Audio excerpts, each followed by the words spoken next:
Colin, how you doing? Yeah, I had a question for you. All right. From what I understand, y'all are basically saying that Thomas Jefferson and George Washington were theists. I didn't say that specifically. I know most of the founding fathers, I believe most of them were deists. Jefferson, if I may head you off at the pass, I don't know whether this is going to answer the question or not. Whether this is part of what you were going to say. But Jefferson did have some quotes like, I regard myself as a Christian in the only true sense of the word, and then he went on to say that Jesus was a really cool guy who taught some smart things. But he did not Bible or something like that. Yeah, he didn't believe that Jesus was divine. He in fact wrote his own version of the Bible where he basically cut out all the magic bits and just left the things that he thought Jesus said that were cool. Okay. So then then basing the Bible as a cornerstone of liberty is a misquote from him? I'm not familiar with that. Haven't heard of that one specifically. Okay.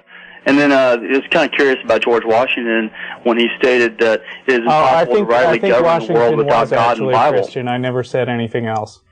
So.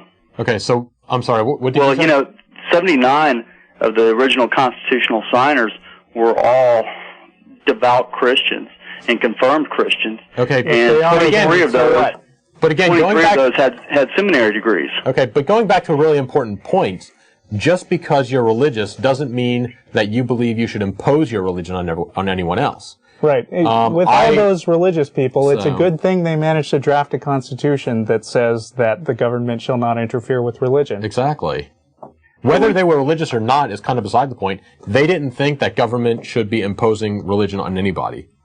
And how is that? Because that goes against a lot of Christian beliefs for intolerance. What? What? Well, basically, Christianity is a very intolerant religion when it comes to a lot of things. Yeah. So how does that fit in your little puzzle? There are a lot of Christians walking around today who say that it should be a live and let live society, despite what the Bible says. Then they're not Christians. Oh, okay. Well, then luckily we don't live in a Christian nation because the majority of people... Going back to what that guy on Hannity and Combs said, we're a Christian nation because most people are Christians. But according to people like this guy, to actually be a Christian, you have to hold some very specific beliefs and be intolerant. Exactly. And if that's the standard, then actually we don't live in a Christian nation. Thank you. If you're not a Christian bigoted pig, then you're not a real Christian. I love that. They're not real Christians. But I think the chances of there being an afterlife are better than 1 in 74 million. As a matter of fact, based upon what? It's 50-50. Either you're wrong or I'm wrong. So that's 50-50. I got a much better chance of there being an afterlife